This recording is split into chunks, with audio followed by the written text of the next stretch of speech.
Dear viewers, আজ আমরা আলোচনা করব প্রেসিডেন্ট ট্রাম্পের আব্রাহাম চুক্তি ফিলিস্তিন ও মধ্যপ্রাচ্যের জন্য কী ক্ষতি। 2020 সালে ট্রাম্প প্রশাসন আব্রাহাম চুক্তির মাধ্যমে ইসরায়েল ও কয়েকটি আরব দেশের মধ্যে সম্পর্ক স্বাভাবিক করার উদ্যোগ নিয়েছিল। এই চুক্তির মাধ্যমে সংযুক্ত আরব আমিরাত, বাহরাইন, মরক্কো এবং সুদান ইসরায়েলকে স্বীকৃতি দেয়। সম্প্রতি ট্রাম্প আশা প্রকাশ করেছেন যে সৌদি আরবও এই চুক্তিতে যোগ দেবে, যা মধ্যপ্রাচ্যের শান্তির জন্য বড় একটি পদক্ষেপ হিসেবে বিবেচিত হবে। তবে এই চুক্তির পেছনে গভীর প্রশ্ন রয়েছে। যদি সৌদি আরব ইসরায়েলের সঙ্গে সম্পর্ক স্থাপন করে, তাহলে ফিলিস্তিনের জনগণের অধিকার ও স্বাধীনতা কোথায় দাঁড়াবে? মধ্যপ্রাচ্যের ভারসাম্য কি নষ্ট হবে? এই প্রশ্নগুলোর উত্তর খুঁজে বের করা অত্যন্ত জরুরি। আর এগুলো হলো এমন: ফিলিস্তিনের মানুষের অধিকার। ফিলিস্তিনের জনগণ দীর্ঘদিন ধরে স্বাধীনতা ও অধিকার প্রতিষ্ঠার জন্য সংগ্রাম করে আসছে। ইসরায়েলি আগ্রাসন, অবরোধ ও বসতি স্থাপন তাদের জীবনের অংশ হয়ে দাঁড়িয়েছে। মানুষ না খেয়ে মারা যায়, শিশুদের ভবিষ্যৎ ধ্বংস হয়, হাসপাতাল ও স্কুল ধ্বংসপ্রায়। যদি আরব দেশগুলো ইসরায়েলের সঙ্গে সম্পর্ক স্থাপন করে, তাহলে ফিলিস্তিনের জনগণের সংগ্রামকে বৈধতা দেয়া হবে না, বরং তাদের অধিকার আরও ক্ষুণ্ণ হবে। ফিলিস্তিনের মানুষ শুধু রাজনৈতিকভাবে নয়, মানবিক দিক থেকেও নিপীড়নের শিকার হবে। মধ্যপ্রাচ্যের ভারসাম্য। মধ্যপ্রাচ্য জটিল পলিটিক্যাল স্ট্রাকচারের অধীনে রয়েছে। সৌদি আরব ইসরায়েলের সঙ্গে সম্পর্ক স্থাপন করলে অন্যান্য আরব দেশের মধ্যে বিভাজন সৃষ্টি হতে পারে। এটি অঞ্চলের রাজনৈতিক স্থিতিশীলতাকে হুমকির মুখে ফেলবে। যুদ্ধবিরতি বা শান্তি সংলাপ যতই স্থাপন করা হোক না কেন, যদি ফিলিস্তিনের জনগণকে উপেক্ষা করে রাজনৈতিক পদক্ষেপ নেওয়া হয়, তাহলে মধ্যপ্রাচ্যের ভারসাম্য ক্ষতিগ্রস্ত হবে। ওই অঞ্চল জুড়ে দুশ্চিন্তা, ইনসিকিউরিটি এবং সোশ্যাল ইনস্টেবিলিটি দেখা দেবে। সাধারণ মানুষের জন্য ক্ষতি। এই চুক্তি মধ্যপ্রাচ্যের সাধারণ মানুষের জীবনকে সরাসরি প্রভাবিত করবে। খাদ্য, পানি, বিদ্যুৎ ও চিকিৎসার ক্ষেত্রে সীমাবদ্ধতা বেড়ে যাবে। মানুষ জীবনযাপনে আরও চাপে পড়বে। বিশেষ করে ফিলিস্তিনি জনগণের জীবন কঠিন হয়ে উঠতে পারে। নারী ও শিশুদের জন্য অবরোধ সবচেয়ে ভয়ঙ্কর। চিকিৎসা ও শিক্ষা সীমিত, নিরাপত্তা কম। এই পরিস্থিতি তাদের স্বাভাবিক জীবন ও ভবিষ্যতের সম্ভাবনা ক্ষুণ্ণ করে। সাধারণ মানুষ শান্তি নয়, অনিশ্চয়তার মধ্যে বসবাস করবে। ইন্টারন্যাশনাল দৃষ্টি ও মানবিক দায়িত্ব। গাজার অবরোধ শুধু স্থানীয় সমস্যা নয়, এটি আন্তর্জাতিক মানবাধিকারের বিষয়। বিশ্ব নেতারা, মানবাধিকার সংগঠন এবং তরুণরা একত্রিত হলে ফিলিস্তিনের মানুষের জন্য সুষ্ঠু সমাধান আনা সম্ভব। আমাদের উচিত জ্ঞান অর্জন, মধ্যপ্রাচ্যের ইতিহাস ও বর্তমান পরিস্থিতি বোঝা। সামাজিক প্রচারণা। সামাজিক মাধ্যমে ফিলিস্তিনের অধিকার নিয়ে সচেতনতা তৈরি। আন্তর্জাতিক চাপ সৃষ্টি। বিশ্ব নেতাদের কাছে ফিলিস্তিনের অধিকার প্রতিষ্ঠার জন্য চাপ দেয়া। পুনর্গঠনের গুরুত্ব। অবরোধ উঠলে মানুষ শুধু বাঁচবে না, তারা ক্রিয়েটিভিটি, শিক্ষা ও অর্থনৈতিক কর্মকাণ্ড শুরু করবে। ছোট উদ্যোগ, কমিউনিটি প্রজেক্ট, স্বাস্থ্যসেবা সব মিলিয়ে মানুষের জীবনে আসবে সঠিক চেঞ্জ। এছাড়া গাজার তরুণরা সুযোগ পাবে তাদের শিক্ষা চালিয়ে নেয়ার এবং সমাজে কার্যকর ভূমিকা রাখার। এতে শুধু ফিলিস্তিন নয়, পুরো মধ্যপ্রাচ্যের স্টেবিলিটি ও শান্তি বাড়বে। আশা ও প্রতিরোধ। গাজার মানুষ আজও আশা হারায়নি। তারা ছোট পদক্ষেপ, শিক্ষার চেষ্টার মাধ্যমে মানবিক সহযোগিতা ও আন্তর্জাতিক সমর্থনের আশায় জীবন কাটাচ্ছে। যদি অবরোধ উঠানো হয়, তারা নিজেরাই ভবিষ্যতের চ্যালেঞ্জ জয় করতে সক্ষম হবে। সীমাবদ্ধতা মানে বাধা নয়, চ্যালেঞ্জ জয় করার শক্তি মানুষের মধ্যে আছে। ওয়ার্ল্ড ইয়াং লিডাররা যদি ফিলিস্তিনি জনগণ, বিশেষ করে নারী ও শিশুদের জন্য একত্রিত হয়, তাহলে এই মানবিক সংকটের সমাধান অনেকটা সহজে সম্ভব। আব্রাহাম চুক্তি শুধু রাজনৈতিক পদক্ষেপ নয়, এটি ফিলিস্তিন ও মধ্যপ্রাচ্যের সাধারণ মানুষের ভাগ্য নির্ধারণে গুরুত্বপূর্ণ। যদি চুক্তি তাদের অধিকার ও মানবিক দিক উপেক্ষা করে, তাহলে এটি মধ্যপ্রাচ্যের ভারসাম্য ও শান্তির জন্য হুমকি হয়ে দাঁড়াবে। যে কারণে মানবিক ও সাহায্যের দৃষ্টিকোণ থেকে এই চুক্তি মূল্যায়ন করা জরুরি। তরুণরা তাদের জ্ঞান, সচেতনতা এবং আন্তর্জাতিক সহযোগিতার মাধ্যমে পরিবর্তন আনতে পারে। আজকের পদক্ষেপ আগামী দিনের জীবনে চেঞ্জ আনবে ডিয়ার ভিউয়ার্স। আজকের আলোচনা এখানেই শেষ করতে চাই। এতক্ষণ যারা সঙ্গে ছিলেন তাদের সবাইকে অনেক অনেক থ্যাঙ্কস। সবার আগামী দিনটি অনেক বেশি সুন্দর হোক, সুখের হোক, দুনিয়া শান্তিময় হয়ে উঠুক, এই কামনা রেখে আমি শেখ এনামুল কবির লুলু আজকের মতো বিদায় নিচ্ছি। আল্লাহ হাফেজ।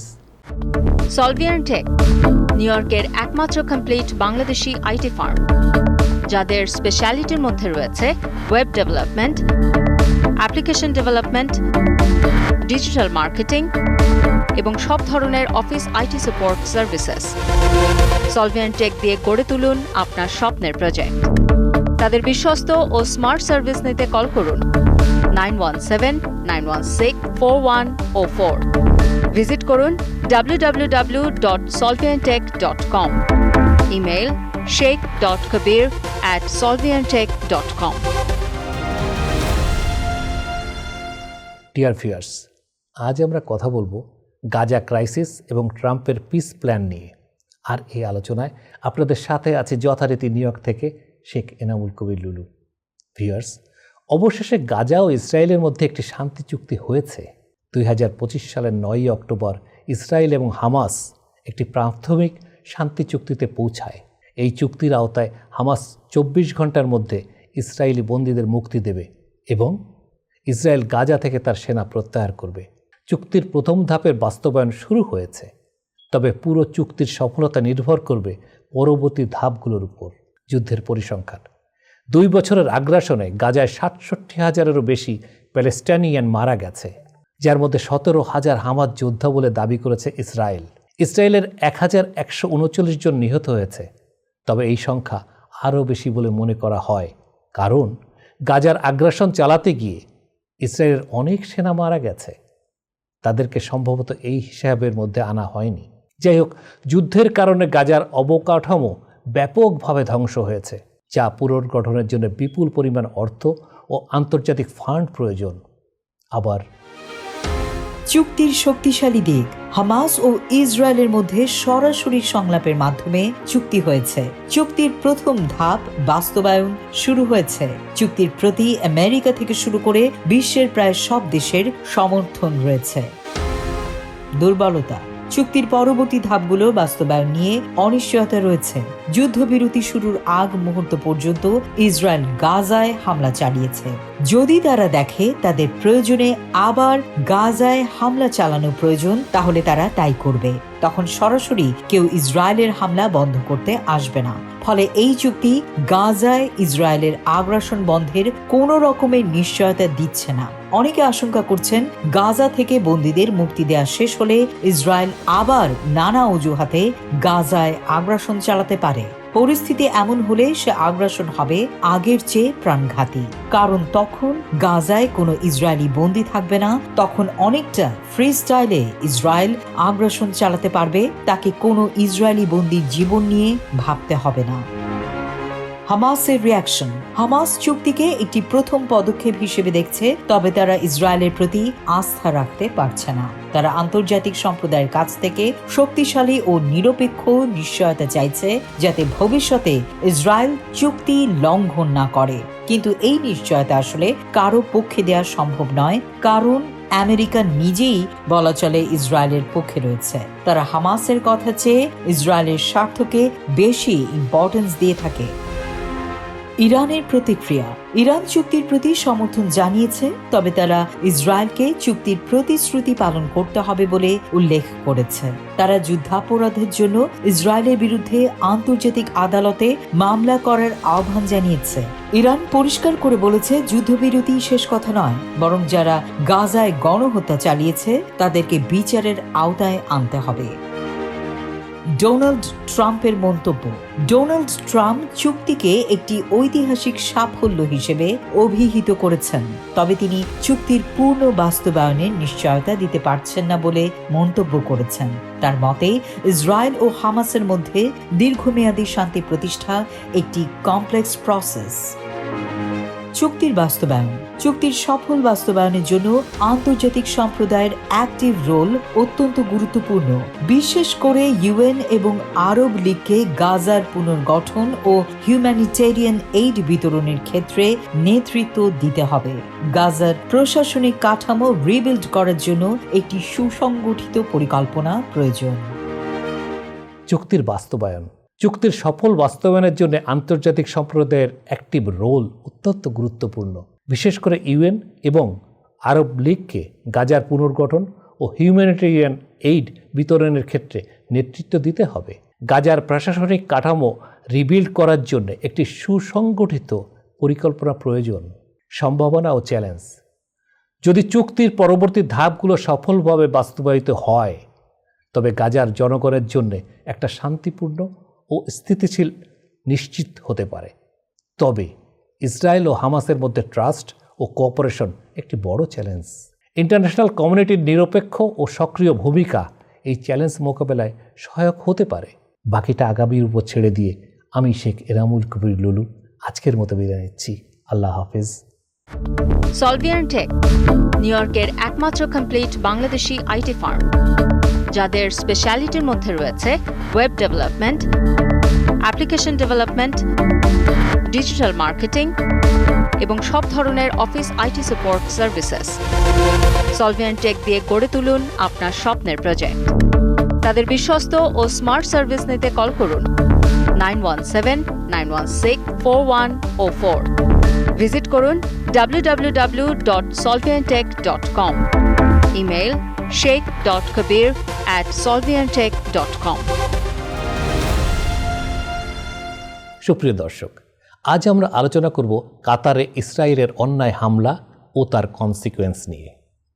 আর এই আলোচনায় আপনাদের সাথে আছি যথারীতি নিউ ইয়র্ক থেকে আমি শেখ এনামুল কবির লুলু। ডিয়ার ভিউয়ার্স, এবার আমরা চলমান বিশ্বের খুবই গুরুত্বপূর্ণ একটি খবর নিয়ে কিছু কথা বলবো।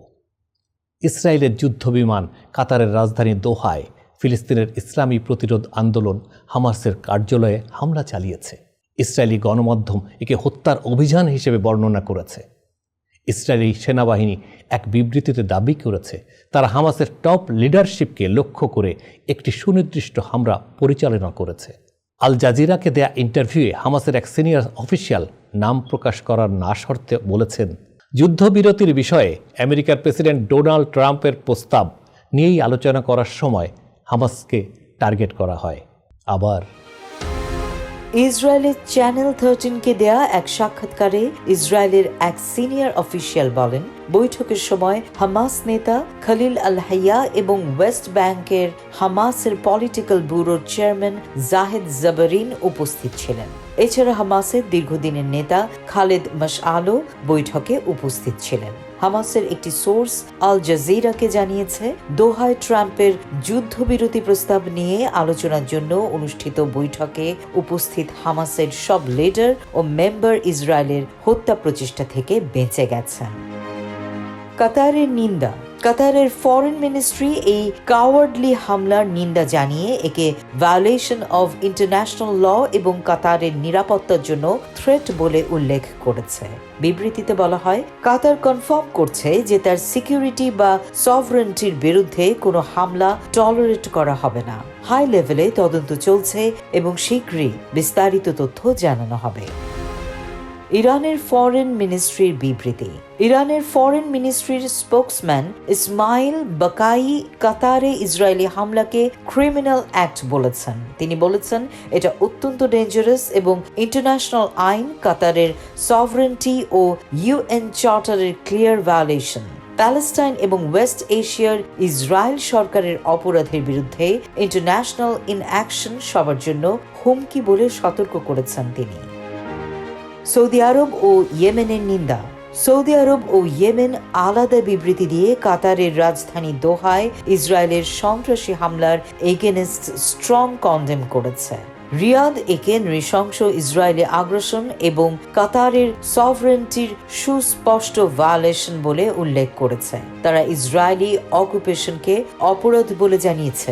এছাড়া ইন্টারন্যাশনাল ল ও সমস্ত নিয়মের ক্লিয়ার ভায়োলেশন বলেছে। এসব অপরাধের জন্য মারাত্মক পরিণতি সম্পর্কেও সতর্ক করেছে ইয়েমেন। ট্রাম্পের থ্রেট ও হামলা। এই হামলা দুদিন আগে প্রেসিডেন্ট ট্রাম্প হামাসকে তার যুদ্ধবিরতির প্রস্তাব অ্যাকসেপ্ট করার আহ্বান জানিয়ে একে লাস্ট ওয়ার্নিং বলে উল্লেখ করেছিলেন। গত 7 সেপ্টেম্বর রোববার তিনি ট্রুথ সোশ্যাল প্ল্যাটফর্মে লিখেছিলেন, হামাসকে আমি ওয়ার্নিং দিচ্ছি, এটি আমার লাস্ট ওয়ার্নিং, এরপর আর কোনো ওয়ার্নিং থাকবে না। ইসরায়েলের চ্যানেল 12কে দেয়া এক সাক্ষাৎকারে এক ইসরায়েলি অফিসিয়াল জানিয়েছেন, দোহায় এয়ার স্ট্রাইকের জন্য প্রেসিডেন্ট ট্রাম্প অ্যাপ্রুভাল দিয়েছিলেন। হামাসের অবস্থান। হামাস 7 সেপ্টেম্বর জানিয়েছিল সিজ ফায়ারের জন্য আমেরিকা মেডিয়েটরদের মাধ্যমে কিছু নতুন প্রস্তাব দিয়েছে। সংগঠনটি বলেছে ইসরায়েলি আগ্রাসন বন্ধ করতে যে কোনো নতুন প্রচেষ্টাকে তারা ওয়েলকাম জানায়। ইসরায়েল কি আমেরিকার হেল্প ছাড়া কাতারে অ্যাটাক করতে পারত? হোয়াইট হাউস দাবি করেছে নেতানিয়াহু ওয়াশিংটনের সঙ্গে কোঅর্ডিনেট না করেই কাতারে স্ট্রাইক করার অর্ডার দিয়েছিলেন। এই বক্তব্য আমেরিকা ও ইসরায়েলের দীর্ঘদিনের গভীর মিলিটারি ও গোয়েন্দা সম্পর্ক নিয়ে প্রশ্ন তোলে। দুই দেশের ক্লোজ কোঅর্ডিনেশনের হিস্ট্রি বিবেচনা করলে এই দাবির সত্যতা পাওয়া মুশকিল। আসলেই কি ইসরায়েল আমেরিকাকে না জানিয়ে বা কোঅর্ডিনেশন ছাড়াই এমন একটি সেন্সিটিভ স্ট্রাইক চালাতে পারে? মনে রাখতে হবে, কাতার হচ্ছে আমেরিকার ক্লোজ অ্যালাই। কয়েক ডিকেড ধরে ওয়েস্ট এশিয়ার আমেরিকার সবচেয়ে ক্লোজ অ্যালাই হলো ইসরায়েল। এই রিলেশন ক্লোজ হয়েছে ফিনান্সিয়ালি, মিলিটারিলি ও গোয়েন্দা সহযোগিতার মাধ্যমে। কাতারে অবস্থিত আল উদেইদ মিলিটারি বেস থেকে আমেরিকা পশ্চিম এশিয়ার বড় বড় মিলিটারি ক্যাম্পেইন চালায়। এমন কনটেক্সটে আমেরিকার সঙ্গে কোঅর্ডিনেশন ছাড়া কাতারের মতো ক্লোজ অ্যালায়েন্সের ভূখণ্ডে হামলা চালানো সত্যি ইম্পসিবল ব্যাপার। এছাড়া কাতারের পর ইউএনও সহ বহু দেশ এর নিন্দা করেছে। এতে আমেরিকার উপর পলিটিক্যাল প্রেশার তৈরি হয়। এই প্রেশারের কারণে সম্ভবত ওয়াশিংটন জড়িত থাকার কথা ডিনাই করে। কিন্তু রিয়েলিটি হলো আমেরিকা ইসরায়েলের মধ্যে গভীর মিলিটারি ও স্পাই অ্যাসিস্ট্যান্স রয়েছে। এ কারণে বলা হচ্ছে এই হামলার কথা আমেরিকা আগে থেকেই জানত। তাহলে দর্শক, ঘটনাটা আসলে কি দাঁড়াচ্ছে? আর এই ঘটনাকে কি আমরা খোলা পানিতে মাছ শিকারের কথা বলতে পারি না? বিচার বিবেচনার ভার আপনাদের উপরে ছেড়ে দিলাম। আপনারা সবাই ভালো থাকুন, এই কামনা রেখে আমি শেখ এনামুল কবির লুলু আজকের মতো বিদায় নিচ্ছি। আল্লাহ হাফেজ। সলভিয়ান টেক, নিউ ইয়র্কের একমাত্র কমপ্লিট বাংলাদেশি আইটি ফার্ম, যাদের স্পেশালিটির মধ্যে রয়েছে web development, application development, digital marketing এবং সব ধরনের office IT support services. Solvian tech দিয়ে গড়ে তুলুন আপনার স্বপ্নের প্রজেক্ট। তাদের বিশ্বস্ত ও স্মার্ট সার্ভিস নিতে কল করুন 9179164104। ভিজিট করুন www.solviantech.com। Email sheikh.kabir@solviantech.com। Dear viewers, আজ আমরা কাতারের দোহায় ইসরায়েলি হামলা নিয়ে আলোচনা করব। আর এই আলোচনায় আপনাদের সাথে আছি যথারীতি নিউ ইয়র্ক থেকে শেখ এনামুল কবির লুলু।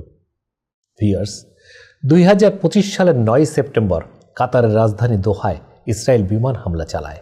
এতে ফিলিস্তিন প্রতিরোধ আন্দোলন হামাসের 5 সদস্য নিহত হন। একজন কাতারি নিরাপত্তা কর্মীও রয়েছে তার ভেতরে। এই হামলা কাতারের সভেরেনিটির প্রতি ক্লিয়ার আক্রমণ হিসেবে দেখা হচ্ছে এবং মিডল ইস্টের পলিটিক্স ও জিওপলিটিক্সে নতুন মাত্রা যোগ করেছে।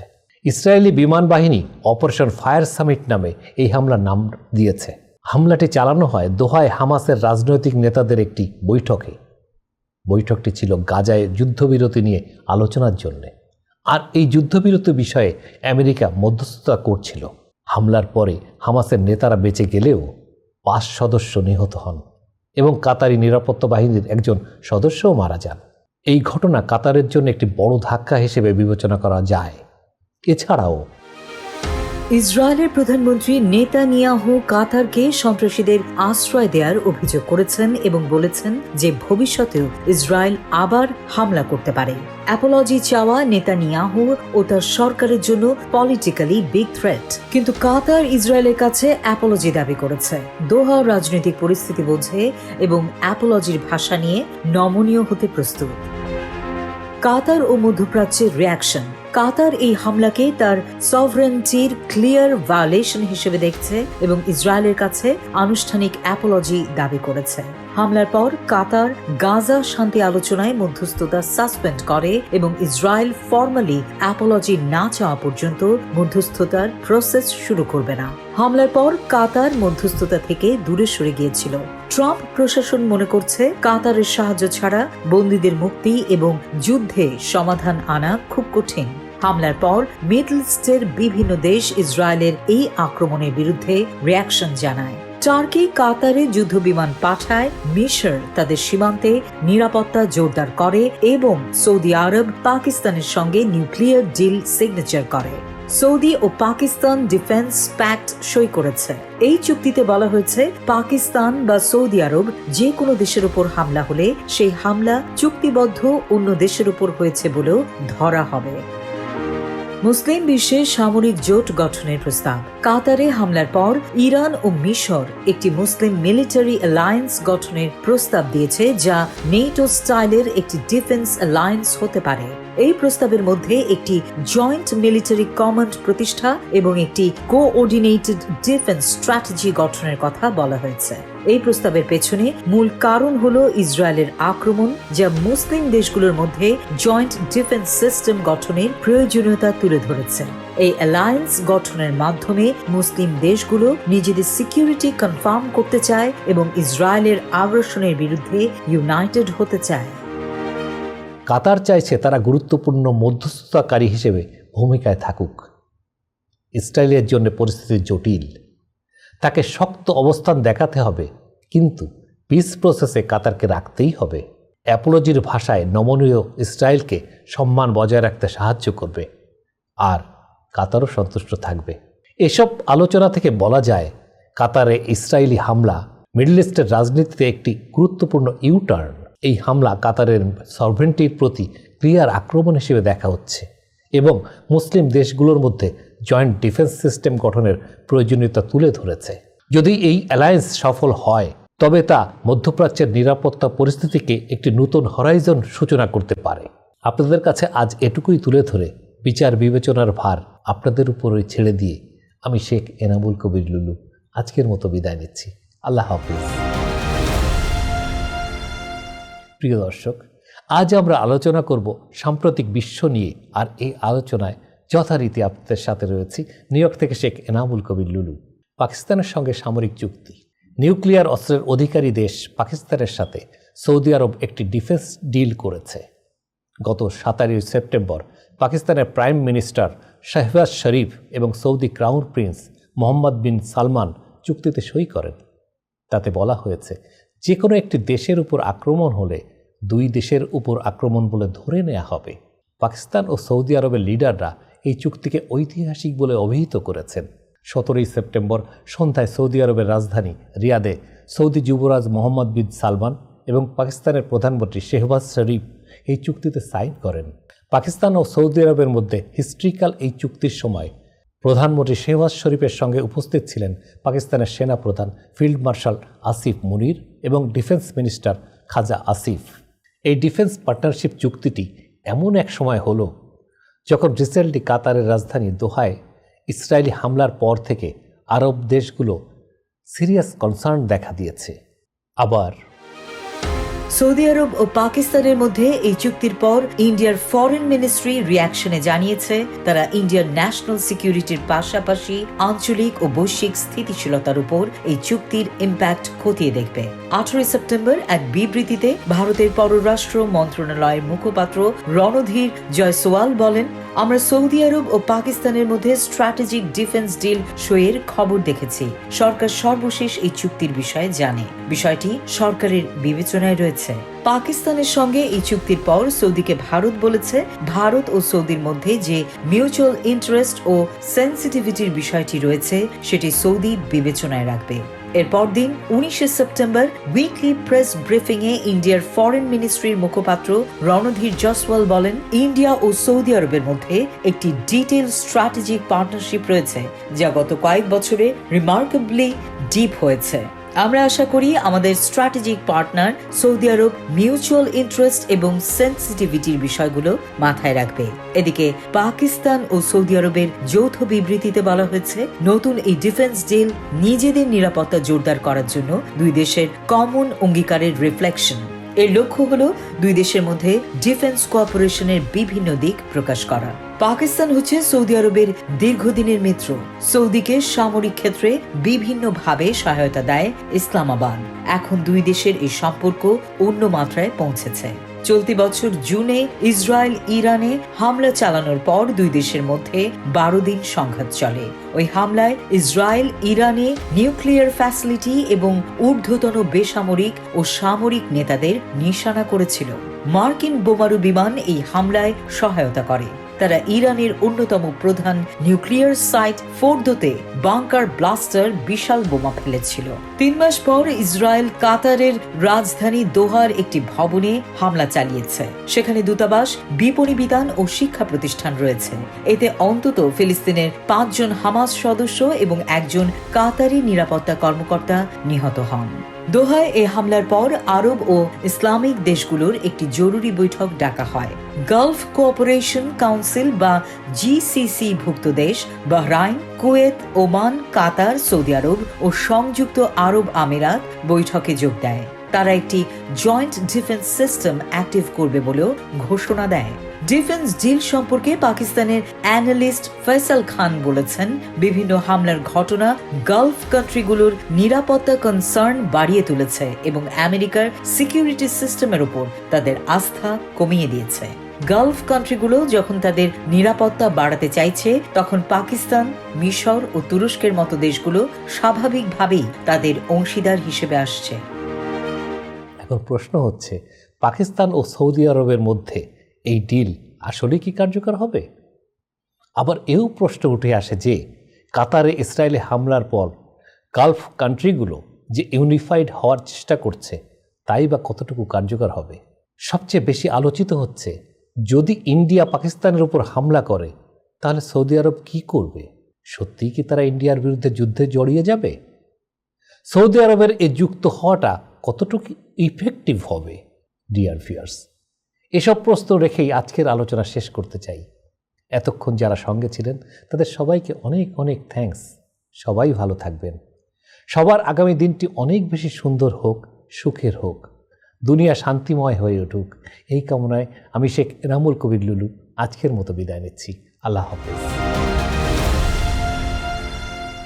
ডিয়ার ভিউয়ার্স, আজ আমরা আলোচনা করব ছোট্ট কাজের বড় মূল্য, অর্থাৎ প্রকৃত কাজের ভ্যালু নিয়ে। আর এই আলোচনায় আপনাদের সাথে আছি যথারীতি নিউ ইয়র্ক থেকে শেখ এনামুল কবির লুলু। ভিউয়ার্স, আমরা প্রায় মনে করি বড় কিছুর মানেই আল্লাহর কাছে মূল্যবান হওয়া, বড় দান, বড় প্রজেক্ট বা বড় কোনো সাফল্য, এই ধরনের কাজেই মানুষের বিশেষ গুরুত্ব থাকে। কিন্তু ইসলাম আমাদের শেখায় আল্লাহ ছোট ছোট সৎ কাজগুলোকেও বিশেষ মূল্য দেন, যদি তা নিয়মিত করা হয় এবং শুধু আল্লাহর সন্তুষ্টির জন্যই করা হয়। রসুল করিম সাল্লাল্লাহু আলাইহি সাল্লাম বলেছেন, আল্লাহর কাছে সবচেয়ে প্রিয় আমল হলো সেটি যেটি নিয়মিত করা হয়, যদিও তা অল্প। এই হাদিসটি আমাদের জীবনের জন্য এক অসাধারণ দিক নির্দেশনা। এখানে সবচেয়ে গুরুত্বপূর্ণ বিষয় হলো নিয়মিত আমল করা এবং খাঁটি মনোভাব। বড় কাজের চেয়ে ছোট ছোট কাজ নিয়মিত করা অনেক বেশি গুরুত্বপূর্ণ। যদি প্রতিদিন একটি ছোট কাজও সঠিকভাবে করা হয়, তাহলে আল্লাহ তা কবুল করেন এবং অসীম পুরস্কার দেন। ছোট কাজের উদাহরণ, কোরআন পড়া। আপনি যদি প্রতিদিন মাত্র একটি আয়াত পড়েন, 1 বছরে সেটা দাঁড়াবে 365টি আয়াত। এটি শুধু আপনার জ্ঞান বাড়াবে না, বরং আপনার মনকে শান্তি দেবে এবং আল্লাহর নৈকট্য বাড়াবে। ভালো কথা বলা, একজনকে হাসি মুখে অভিবাদন করা, কারোর সাথে মিষ্টি মুখে কথা বলা, দেখতে ছোট কাজ হলেও এগুলো কারো মনকে আলোকিত করতে পারে। সাদকা বা সাহায্য, প্রতিদিন সামান্য দান, যেমন একজন মানুষের খিদে বা পানির প্রয়োজন মেটানো, এসব ছোট কাজও আল্লাহর কাছে বড় পুরস্কারের কারণ। সহানুভূতি ও ধৈর্য, কাউকে ক্ষমা করা, অন্যের ভুল কারেকশন করে দেয়া, রাগ কন্ট্রোল করা, এসব ছোট ছোট নৈতিক কাজও মন ও চরিত্র গড়তে সাহায্য করে। ছোট কাজের শক্তি। ছোট কাজ নিয়মিত করলে ধীরে ধীরে তা বড় অ্যাচিভমেন্টে পরিণত হয়। ছোট নদীর ধারা যেমন ধীরে ধীরে পাহাড়ের পাথরও ক্ষয় করতে পারে, ঠিক তেমনি আমাদের প্রতিদিনের ছোট ছোট সৎ কাজও ধীরে ধীরে আমাদের মন, চরিত্র এবং জীবনকে আল্লাহর পথে পরিবর্তন করতে সক্ষম। ছোট কাজ আমাদের অভ্যাস, ধৈর্য এবং মনকে প্রশিক্ষণ দেয়। যখন আমরা নিয়মিত ছোট কাজ করি তখন আমাদের মধ্যে ধৈর্য, নিষ্ঠা এবং আল্লাহর প্রতি ভরসা গড়ে ওঠে। একসময় ছোট কাজগুলোই আমাদের জন্য বড় শক্তি হিসেবে কাজ করে। ডেইলি লাইফে ইমপ্লিমেন্ট। প্রতিদিন অন্তত একটি ছোট কাজ করুন, যেমন কুরআনের আয়াত পড়া, কারো সাহায্য করা বা সাদকা দেয়া, হাসি মুখে কথা বলা। নিজের মনকে খাঁটি রাখুন এবং সবকিছু আল্লাহর সন্তুষ্টির জন্য করুন। ধীরে ধীরে ছোট কাজগুলো নিয়মিত করার অভ্যাস গড়ে তুলুন। নিজেকে মূল্যায়ন করুন। আজ আপনি কি ভালো করেছেন, কি উন্নতি হয়েছে, কি আরেকটু করতে হবে, এসব আর কি। মনে রাখুন, ছোট কাজও আল্লাহর কাছে বিশাল মূল্যবান। প্রতিদিন ছোট কাজগুলো নিয়মিত করলে জীবন পরিবর্তন হয়, মন প্রশান্তি পায় এবং আল্লাহর সন্তুষ্টি অর্জিত হয়। বড় সাকসেসের জন্যে চাবিকাঠি হলো এই ছোট ছোট কাজের রেগুলার হ্যাবিট গড়ে তোলা। আসুন আজ থেকে আমরা প্রতিদিন অন্তত একটি ছোট কিন্তু সৎ কাজ করি। ধীরে ধীরে এই ছোট কাজগুলো আমাদের জীবনকে আল্লাহর পথে আলোকিত করবে। এই কামনা ও আশা রেখে আমি শেখ এনামুল কবির লুলু আজকের মতো বিদায় নিচ্ছি। আল্লাহ হাফেজ। সলভিয়ান টেক, নিউ ইয়র্কের একমাত্র কমপ্লিট বাংলাদেশি আইটি ফার্ম, যাদের স্পেশালিটির মধ্যে রয়েছে web development, application development, digital marketing এবং সব ধরনের office IT support services. Solvian tech দিয়ে গড়ে তুলুন আপনার স্বপ্নের প্রজেক্ট। তাদের বিশ্বস্ত ও স্মার্ট সার্ভিস নিতে কল করুন 9179164104। ভিজিট করুন www.solviantech.com। Email sheikh.kabir@solviantech.com। সুপ্রিয় দর্শক, আজ আমরা আবার আলোচনা করব গাজার করুণ কাহিনী নিয়ে। আর আজকের এই আলোচনায় যথারীতি আপনাদের সঙ্গে আছি নিউ ইয়র্ক থেকে শেখ এনামুল কবির লুলু। এক টুকরো রুটি আর গাজার করুণ চিত্র।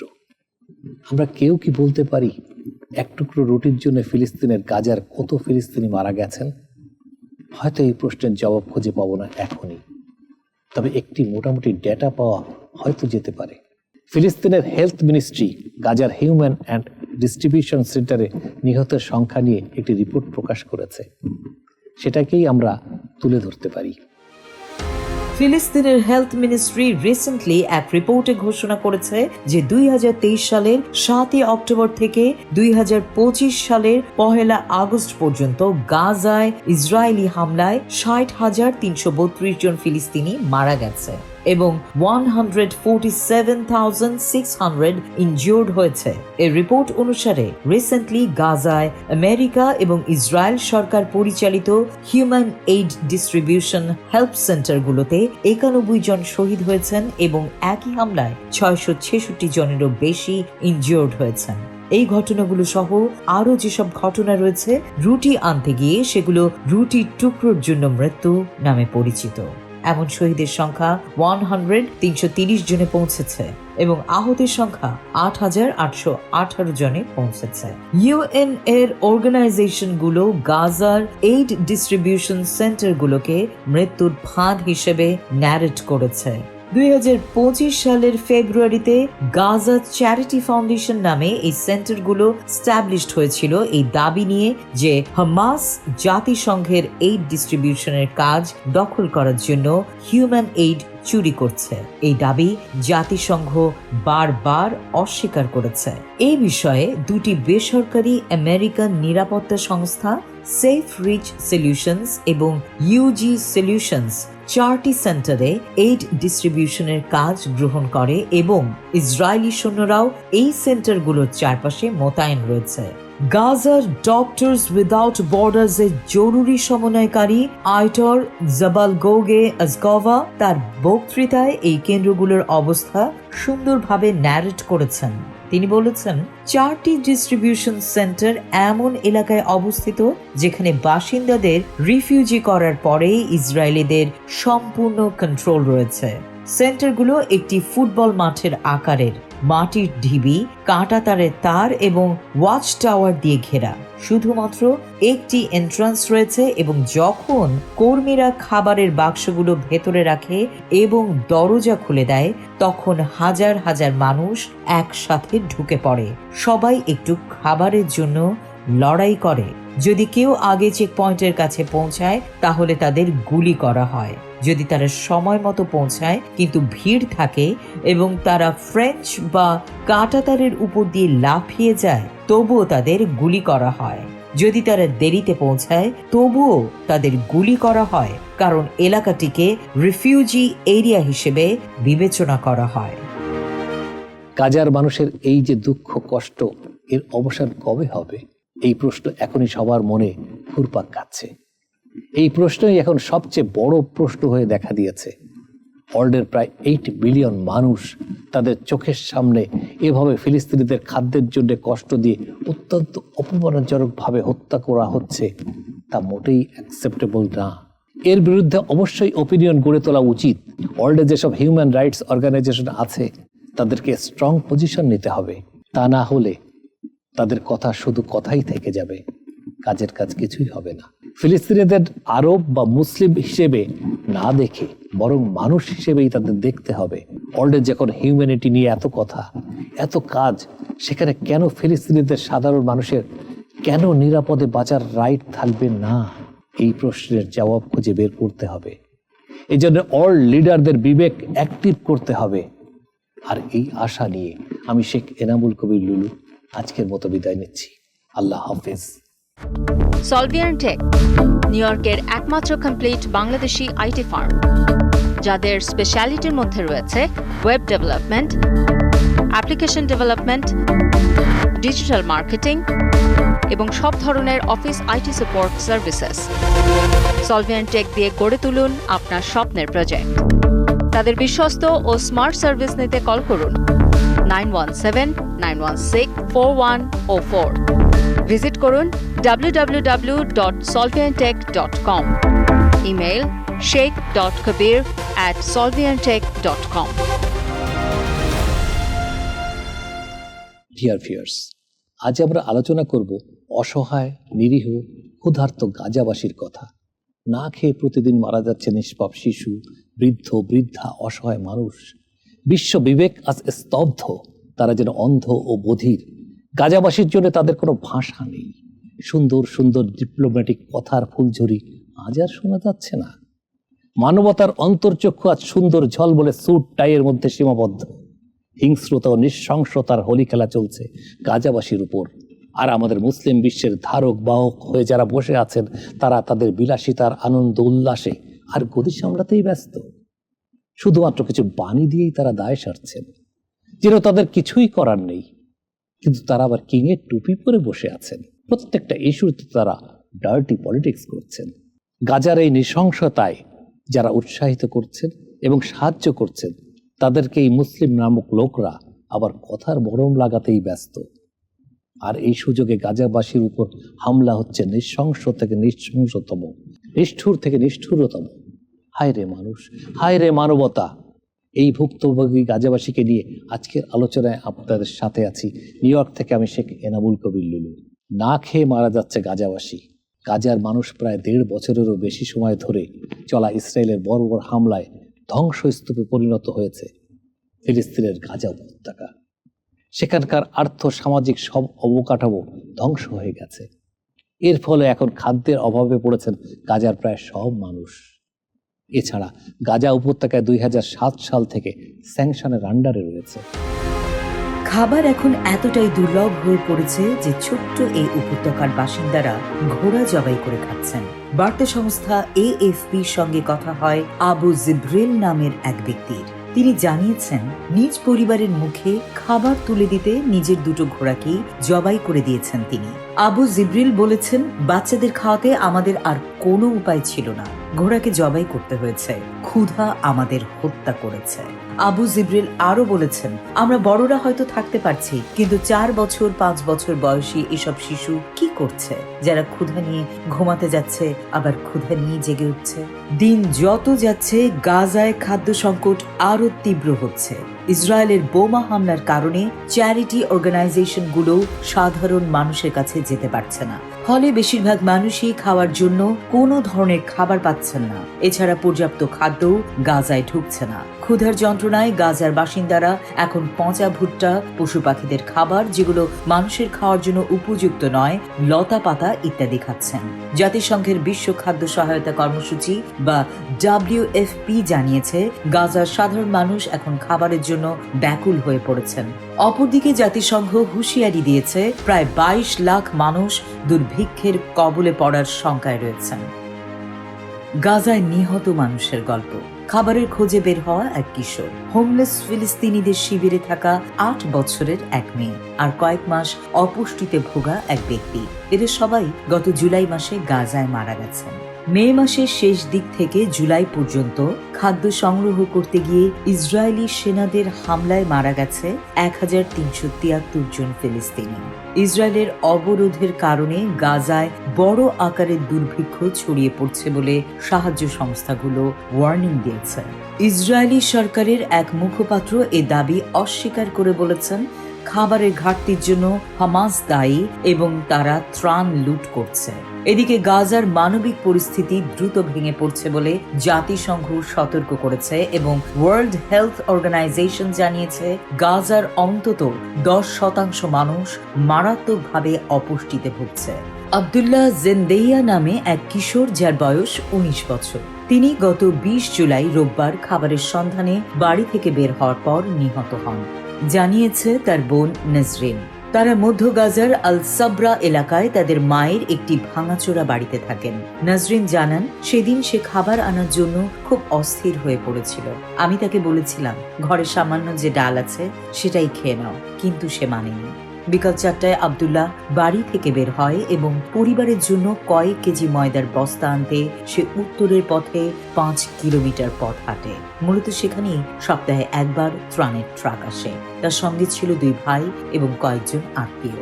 রাত 11টার দিকে এক ভাই, তার নাম মাহমুদ, সে নাজরিনকে ফোন করে জানায়, তারা যখন ত্রাণের ট্রাকের জন্য অপেক্ষা করছিল, ইসরায়েলি সেনারা তাদের উপর গুলি চালায়। মাহমুদ জানায়, আব্দুল্লাহ মারা গেছে এবং তারা আহত হয়েছে। কথা বলার সময় নাজরিন তাদের ছোটবেলার সেই দিনগুলোর কথা মনে করেন, যখন তিনি আর আব্দুল্লাহ গাজার সি বিচে বিকেলে হাঁটতে যেতেন। নাজরিন বলেন, আব্দুল্লাহ স্থানীয় মুদি দোকানদারের সঙ্গে কাজ করত, তাদের জন্য ফল ও সবজি বহন করত এবং তার স্বপ্ন ছিল যুদ্ধ শেষ হলে নতুন ব্যবসা শুরু করা। হামাস নিয়ন্ত্রিত গাজার বেসামরিক প্রতিরক্ষা সংস্থা বলেছে, ওই দিন গাজা জুড়ে ইসরায়েলি গোলাগুলিতে মোট 93 জন নিহত হয়েছেন এবং আহত হয়েছেন আরও অনেকে।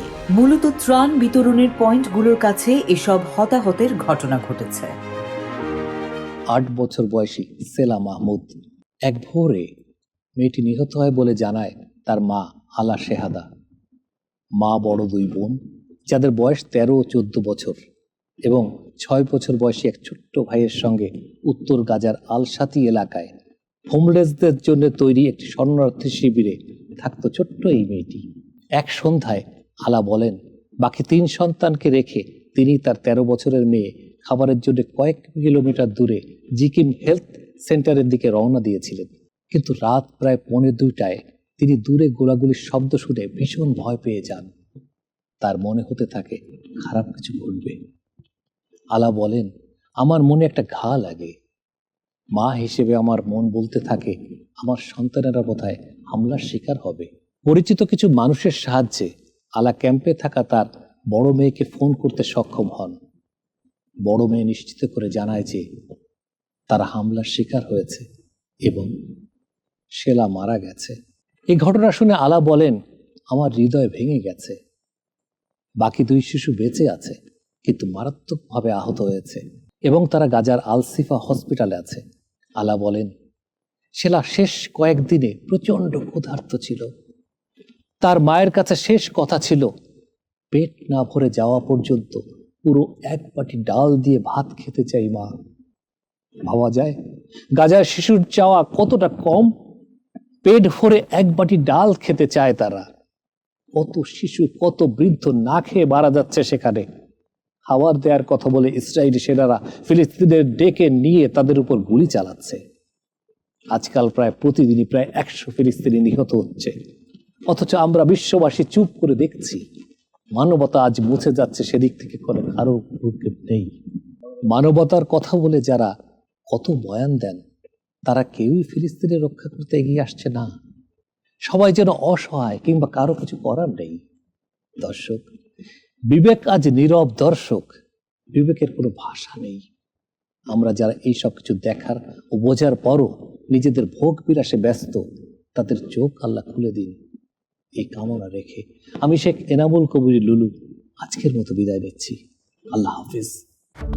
সলভিয়ান টেক, নিউ ইয়র্কের একমাত্র কমপ্লিট বাংলাদেশি আইটি ফার্ম, যাদের স্পেশালিটির মধ্যে রয়েছে web development, application development, digital marketing এবং সব ধরনের office IT support services.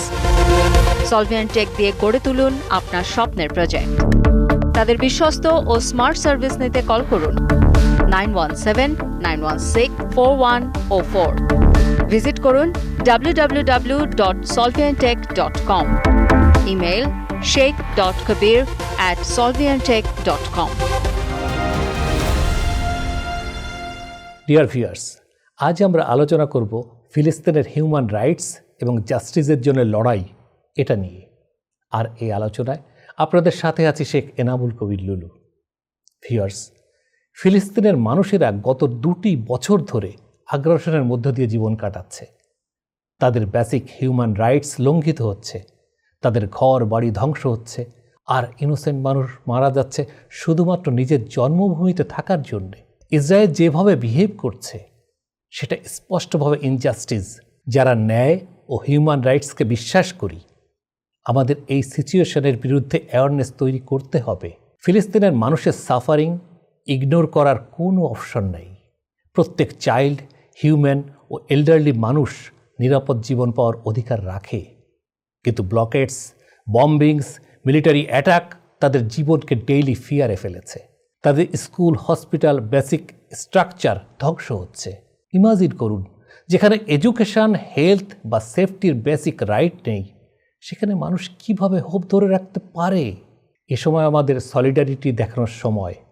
Social media, news এবং গ্লোবাল প্ল্যাটফর্ম ইউজ করে আমরা অ্যাওয়ারনেস বাড়াতে পারি। আমাদের বলা উচিত যে ইনজাস্টিস টলারেট করা যাবে না। সবাই ডিক্লেয়ার করতে পারি যে every human deserve safety, dignity and freedom. Silence মানে আগ্রাসনের সাপোর্ট। তাই কথা বলা, অ্যাওয়ারনেস ক্রিয়েট করা, ফান্ড রাইজিং, সাপোর্ট প্রোভাইড করা, এসব কাজ খুবই গুরুত্বপূর্ণ। আবার ফিলিস্তিনের তরুণরা প্রতিদিনই কনফ্লিক্টের মধ্যে জীবন কাটাচ্ছে। তারা শুধু পিস, এডুকেশন এবং নর্মাল চাইল্ডহুড চায়, কিন্তু বোমা এবং গান ফায়ার তাদের ডেইলি লাইফ ভেঙে তছনছ করে দিচ্ছে। আমরা যারা গ্লোবাল সিটিজেন্স, আমাদের রেসপন্সিবিলিটি হলো ভয়েস রেইজ করা, যাতে ইনজাস্টিসের বিরুদ্ধে অ্যাওয়ারনেস ক্রিয়েট হয়। আমাদের ছোট ছোট অ্যাকশনস কালেকটিভ ইম্প্যাক্ট ফেলে। ওয়ার্ল্ডের কাছে মেসেজ ক্লিয়ার হওয়া উচিত। ফিলিস্তিনের পিপল প্রোটেকশন ডিজার্ভ করে। ইসরায়েলের আনফেয়ার অ্যাক্টস কেবল রিজিওনাল প্রবলেম নয়, এটা হিউম্যান রাইটস ক্রাইসিস। আমরা চাই হিউম্যানিটেরিয়ান করিডোর, মেডিকেল ফ্যাসিলিটি এবং সেফ জোনস। ফিলিস্তিনি চিলড্রেন যেন স্কুল যেতে পারে, ফ্যামিলিজ যেন সেফ প্লেস পায়, তা কনফার্ম করতে হবে। টেকনোলজি, সোশ্যাল মিডিয়া এবং ডিজিটাল ক্যাম্পেইন ইউজ করে আমরা অ্যাওয়ারনেস গ্লোবাল স্কেলে পৌঁছে দিতে পারি।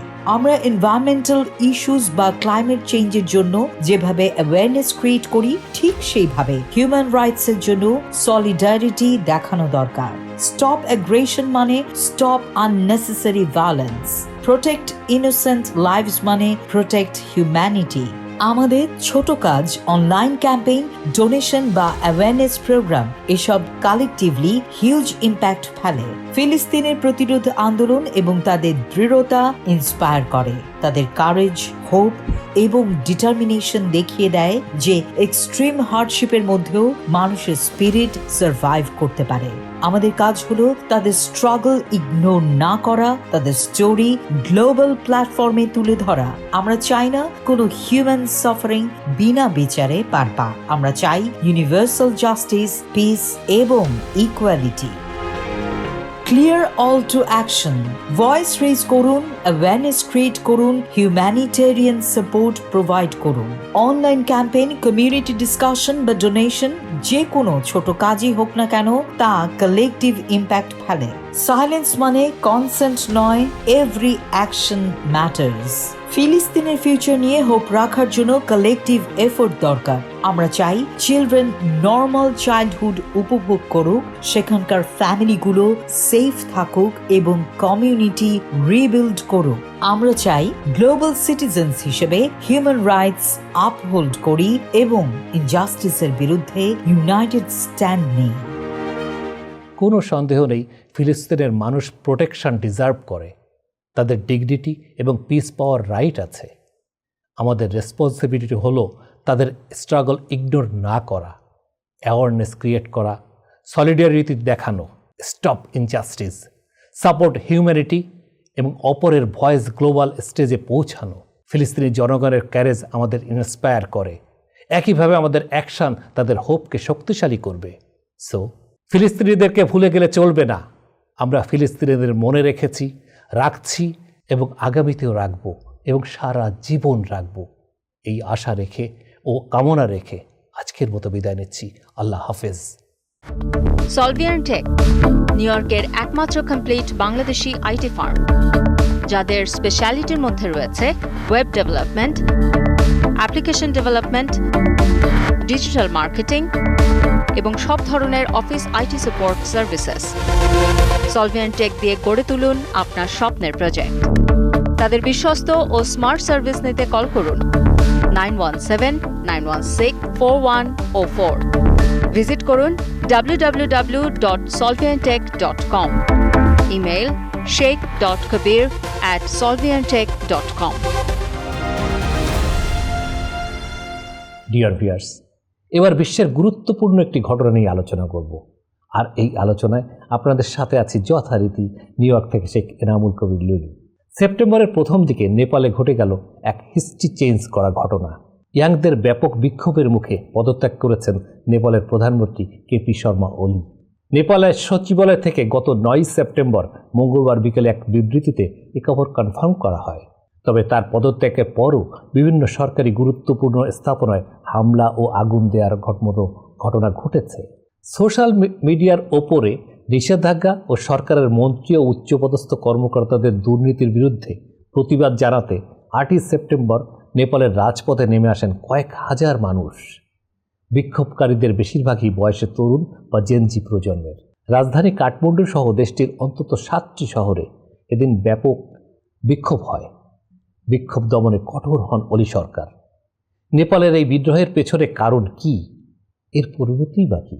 নেপালে পলিটিক্যাল ডিসস্যাটিসফ্যাকশনের ডেপথ পুরো সাউথ এশিয়াকে থান্ডার করে দিয়েছে। রিসেন্টলি হিস্ট্রিতে একদিনে রাজনৈতিক কারণে এত মানুষের মৃত্যু নজির ছিল না এই দেশটিতে। প্রধানমন্ত্রী এরই মধ্যে পদত্যাগ করেছেন। কাঠমান্ডু সহ দেশের অনেক স্থানে গুরুত্বপূর্ণ রাষ্ট্রীয় স্থাপনায় আগুন দেওয়া হয়েছে। প্রাইমারি নিউজে সোশ্যাল মিডিয়া বন্ধ করাকে ইয়াং সোসাইটি ডিসস্যাটিসফ্যাকশনের মেইন কারণ হিসেবে উল্লেখ করা হলেও আসল সমস্যা দেশটির করাপশন এবং সিনিয়র পলিটিশিয়ানদের নিয়ে অনেক বেশি ডিসস্যাটিসফ্যাকশন। এর সাথে জিওপলিটিক্যাল বিষয়ও রয়েছে, আর এটিকে বলা যায় সিরিয়াস করাপশন।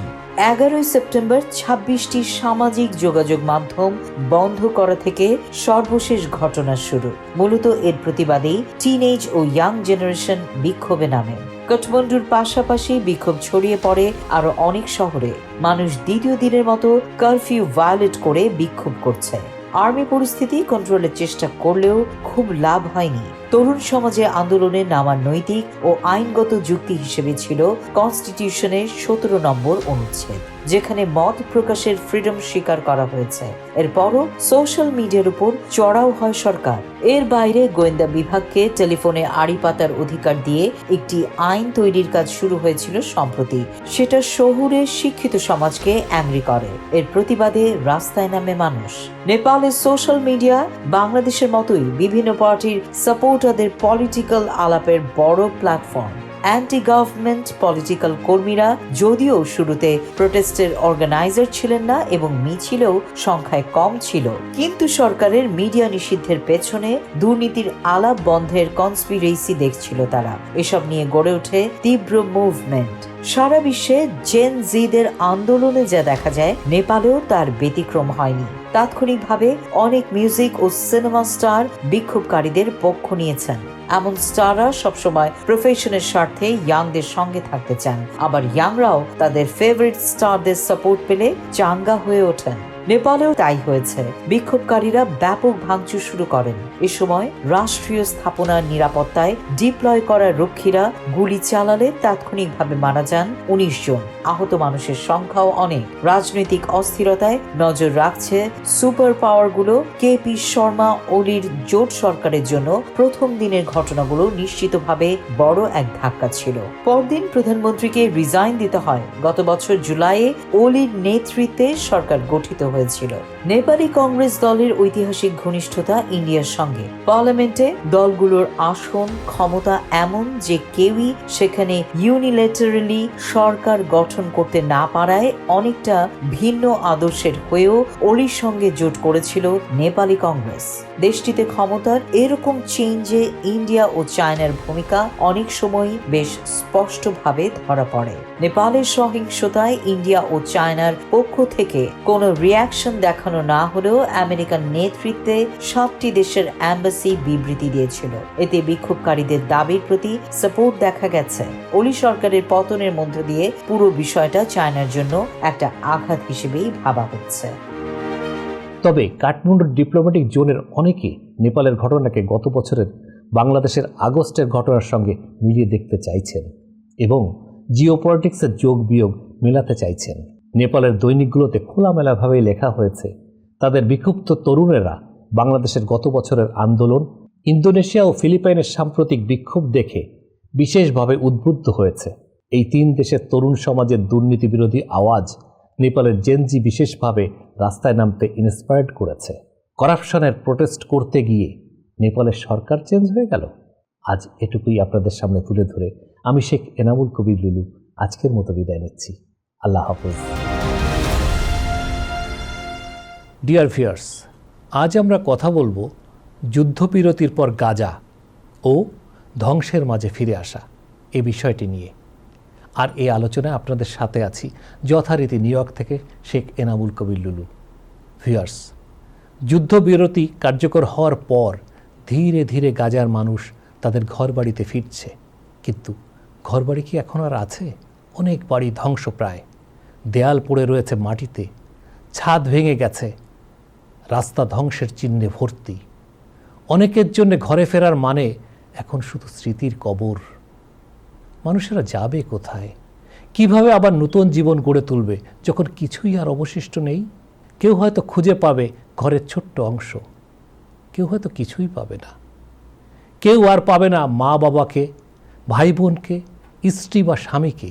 শিশুদের জন্য সেই খেলা, সেই হাসি, সেই সব ধুলোয় নিঃশব্দে হারিয়ে গেছে। হয়তো ধ্বংস হয়ে যাওয়া ভিটেমাটিতে ফিরে মা বাবারা ভাঙা দেয়ালের পাশে দাঁড়িয়ে চিৎকার করে খুঁজছেন সন্তানদের। প্যারেন্টসরা দাঁড়িয়ে আছেন সেই ঘরের মধ্যে যার ঘর নয়, শুধুই শূন্যতা। এটি শুধু স্থাপনা ধ্বংস নয়, এটি জীবন, আশা ও মানসিক সম্পর্কের ধ্বংস। প্রতিটি ধ্বংসপ্রায় বাড়ি বলে দিচ্ছে জীবন কীভাবে ভেঙে গেছে। স্মৃতি, ভালোবাসা, প্রতিদিনের রুটিন সবই হারিয়েছে আজ যুদ্ধে। আবার যেখানে ঘর ফিরে আসার কথা সেখানে এখন ধ্বংস আর শোক। কিছু মানুষ ধ্বংসের ধুলোর মধ্য দিয়ে জীবন ফেরানোর চেষ্টা করছে। তারা আবার জীবনকে নতুন করে গড়ে তুলতে চাইছে, কিন্তু সেই নতুন ঘর কি পুরনো সুখ ফিরিয়ে দিতে পারবে? সেই ভয়াল স্মৃতিগুলো কি কখনো মুছে যাবে? শিশুদের চোখে এখনো ভয়, বৃদ্ধদের মনে এখনো শোক। বিশ্ববাসীর কাছে প্রশ্ন রাখতে চাই, আমরা কি এই দৃশ্য আর কখনো দেখতে চাই? প্রতিটি শিশু, প্রতিটি পরিবার, প্রতিটি জীবন যাকে যুদ্ধে হারানো হয়েছে, তার জন্য আমরা কি করব? আমরা আর কখনো এই ধ্বংসের সাক্ষী হতে চাই না। ঘর শুধুই চার দেয়াল নয়, ঘর হলো নিরাপত্তা, ভালোবাসা, স্মৃতি। যখন ঘর ধ্বংস হয় তখন মানুষের আত্মাও ক্ষতিগ্রস্ত হয়। যুদ্ধের ক্ষতি শুধুই সংখ্যা নয়, এটি জীবনের ক্ষতি, শিশুদের ক্ষতি, পরিবারের ক্ষতি। চলুন কল্পনা করি, আপনি গাজার ধ্বংসপ্রায় রাস্তায় দাঁড়িয়ে আছেন, ধুলো উঠছে, ধ্বংসপ্রায় বাড়ির মধ্যে দিয়ে হেঁটে যাচ্ছেন। প্রতিটি কোণায় শোক লুকিয়ে আছে। শিশুরা খেলছে ভাঙা ইটের পাশে, মা মেয়েরা কান্নায় ভিজছে, বাবা দাঁড়িয়ে আছে হাজারো শূন্যতা বুকে নিয়ে। তারপরও মানুষ বাঁচার চেষ্টা করছে, নতুন কিছু করার চেষ্টা করছে, আশা ধরে রাখছে। কিন্তু সব ক্ষত এখনো কেটে যায়নি। আমরা বিশ্বের মানুষরা চোখ ফেরাতে পারি না। আমরা আর এমন যুদ্ধ দেখতে চাই না। কোনো শিশুর যেন বিস্ফোরণের আওয়াজে ঘুম না ভাঙে, কোনো পরিবার যেন ধ্বংসপ্রায় বাড়িতে ফিরে না আসে। শান্তি মানে শুধু যুদ্ধবিরতি নয়, শান্তি মানে নিরাপত্তা, মানবিক মর্যাদা এবং জীবনের স্বাভাবিকতা। গাজার মানুষেরা ঘরে ফিরছে, কিন্তু সেখানে শুধু ধ্বংস, স্মৃতি এবং শোক। যুদ্ধবিরতি হয়তো হিংস্রতা থামিয়েছে, কিন্তু মানুষের যন্ত্রণা শেষ নেই। আমাদের দায়িত্ব শুধু দেখার নয়, কাজ করার। হিউম্যানিটেরিয়ান এইড দেয়া, শান্তির আহ্বান জানানো এবং যুদ্ধকে স্বাভাবিক মনে না করা। গাজা আমাদের শেখাচ্ছে, যুদ্ধ শুধু বাড়ি নয়, মানুষ, আশা এবং ভালোবাসাও ধ্বংস করে। আমাদের মনে রাখতে হবে, বিশ্ববাসীর দায়িত্ব হলো আর কখনো এই ধ্বংস যেন না ঘটে তা কনফার্ম করা। গাজার মানুষদের জন্য আমাদের ভাবনা ও সহানুভূতি কাজের মাধ্যমে প্রকাশ পেতে হবে। যুদ্ধবিরতির পরে ঘরে ফেরার এই ছবি আমাদের মনে করিয়ে দিচ্ছে, শান্তি ছাড়া মানবতার অস্তিত্ব নেই। আমাদের চোখে শুধু ধ্বংস নয়, আমাদের চোখে মানুষকে দেখতে হবে। গাজার ধ্বংসপ্রায় ভবিষ্যৎ যেন আর কোথাও তৈরি না হয়, এই প্রতিশ্রুতি আমাদের নিতে হবে। এবার আসুন একটু গাজার ক্ষয়ক্ষতির তথ্য জেনে নিই। গাজার যুদ্ধের ক্ষয়ক্ষতির তথ্য, মৃত্যুর সংখ্যা। গাজার স্বাস্থ্য মন্ত্রণালয়ের তথ্য অনুযায়ী 2025 সালের অক্টোবরের 3 তারিখ পর্যন্ত 67,075 জন মানুষ নিহত হয়েছে।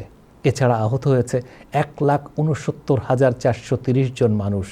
বাড়িঘরের ক্ষতি, গাজার 90% বাড়িঘর ধ্বংস ও ক্ষতিগ্রস্ত হয়েছে, যার ফলে প্রায় 19 লাখ মানুষ ঘরবাড়ি ছাড়া হয়ে পড়েছে। নারী ও শিশুর ক্ষতি, জাতিসংঘের তথ্য অনুযায়ী 2025 সালের মে মাসে 28,000-এরও বেশি নারী ও শিশু নিহত হয়েছে। ইসরায়েলের হামলায় এসব মানুষ মারা যাবার কারণে বহু ফ্যামিলি একদম শেষ হয়ে গেছে, তাদের কেউই বেঁচে নেই।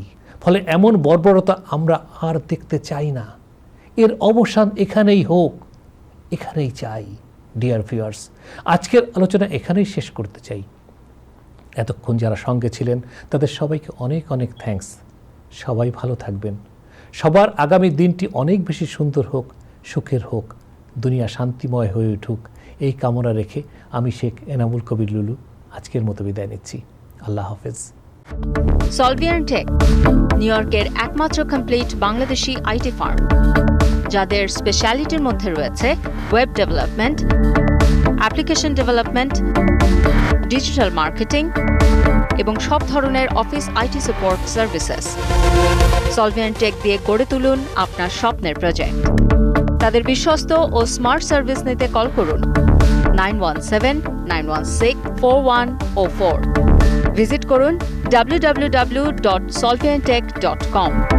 Email sheikh.kabir@solviantech.com।